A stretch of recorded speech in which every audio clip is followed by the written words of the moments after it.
दोस्तों, nimble notes में आपका स्वागत है। आज हम इतिहास एनसीईआरटी क्लास 7 की 8 चैप्टर 18वीं शताब्दी में नए राजनीतिक गठन के इम्पोर्टेंट टॉपिक को अच्छे से समझेंगे। तो चलिए इस चैप्टर के बारे में कुछ महत्वपूर्ण बातें जानते हैं। इस अध्याय में हम देखेंगे कि मुगल साम्राज्य अपनी सफलता की ऊंचाई पर किस प्रकार पहुंचा था और फिर 17वीं शताब्दी के अंतिम वर्षों में उसके सामने तरह तरह के संकट किस प्रकार खड़े होने लगे थे।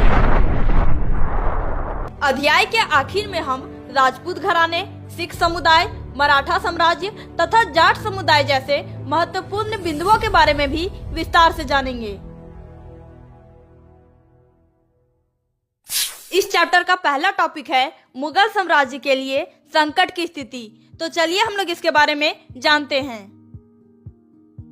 17वीं शताब्दी के अंतिम वर्षों में मुगल साम्राज्य के सामने तरह तरह के संकट खड़े होने लगे थे।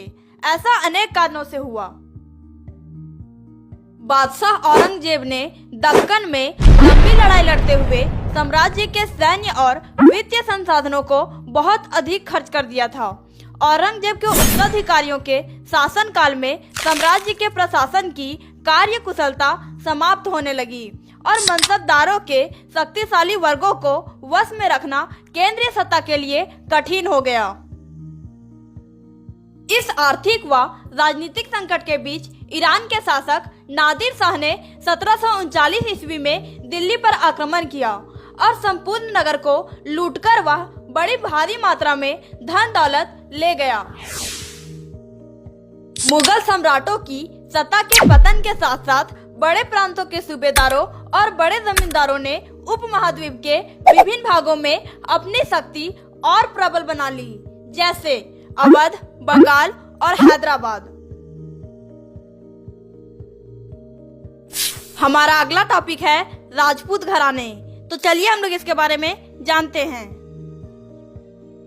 बहुत से राजपूत घराने, विशेष रूप से अंबर और जोधपुर के राजघराने, मुगल व्यवस्था में विशिष्टता के साथ सेवारत रहे थे। बदले में उन्हें अपनी वतन जागीरों पर आनंद लेने की अनुमति मिली हुई थी। 18वीं शताब्दी में इन शासकों ने अपने आसपास के इलाकों पर अपने नियंत्रण का विस्तार करने के लिए अपने हाथ पांव मारने शुरू किए। इन प्रभावशाली राजपूत घरानों ने गुजरात और मालवा के लाभदायक सूबों की सूबेदारी का दावा किया। जोधपुर के राजा अजीत सिंह को गुजरात की सूबेदारी और अंबर के राजा जय सिंह को मालवा की सूबेदारी मिल गई। जोधपुर राजघराने ने नागौर को जीत लिया और अपने राज्य में मिला लिया।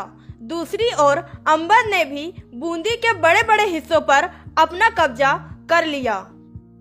1740 के दशक से राजस्थान में मराठों के अभियानों ने इन राजवाड़ों पर भारी दबाव डालना शुरू कर दिया, जिससे उनका अपना विस्तार आगे होने से रुक गया।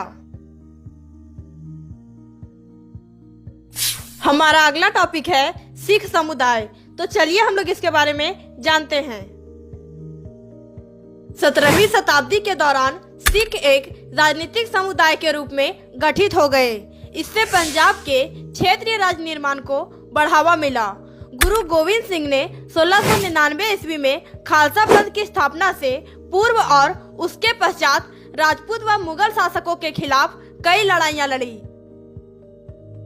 1708 ईस्वी में गुरु गोविंद सिंह की मृत्यु के बाद बंदा बहादुर के नेतृत्व में खालसा ने मुगल सत्ता के खिलाफ विद्रोह किए। उन्होंने बाबा गुरु नानक और गुरु गोविंद सिंह के नामों वाले सिक्के गढ़कर अपने शासन को सर्वश्रेष्ठ बताया। सतलुज और यमुना नदियों के बीच के क्षेत्र में उन्होंने अपने प्रशासन की स्थापना की। 1715 ईस्वी में बंदा बहादुर को बंदी बना लिया गया और उसे 1716 ईस्वी में मार दिया गया। 18वीं शताब्दी के अंतिम भाग में सिख इलाके सिंधु से यमुना नदी तक फैले हुए थे, यद्यपि ये विभिन्न शासकों में बटे हुए थे।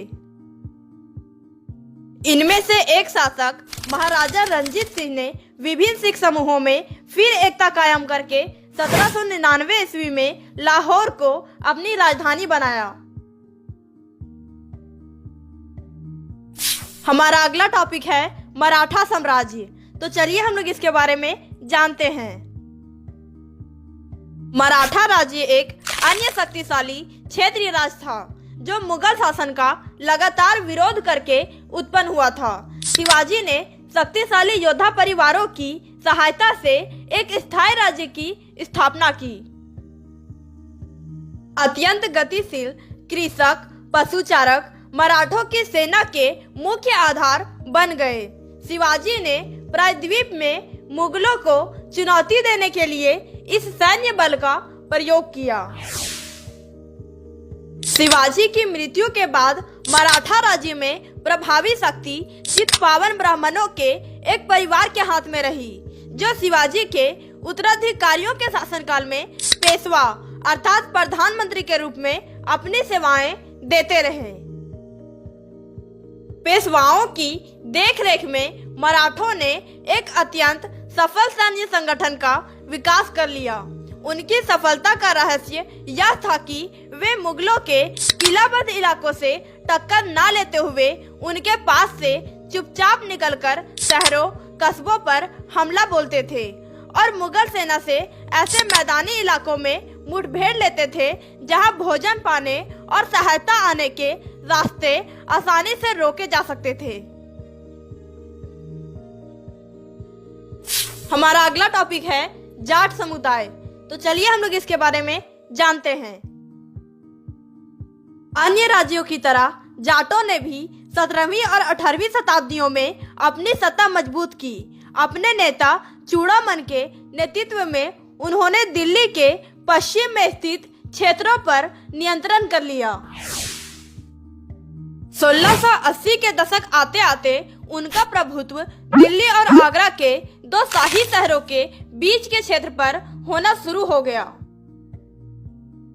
जाट समृद्ध कृषक थे और उनके प्रभुत्व क्षेत्र में पानीपत तथा बल्लभगढ़ जैसे शहर महत्वपूर्ण व्यापारिक केंद्र बन गए। सूरजमल के राज में भरतपुर शक्तिशाली राज्य के रूप में उभरा। जहां भरतपुर का किला काफी हद तक पारंपरिक शैली में बनाया गया, वहीं दिग में जाटों ने अंबर और आगरा की शैलियों का समन्वय करते हुए एक विशाल बाग महल बनवाया। ओके दोस्तों, इस चैप्टर के इम्पोर्टेंट टॉपिक को आप एक बार फिर से देख लें ताकि आपको पता चले कि आपने इस चैप्टर में कौन कौन से टॉपिक को समझा है।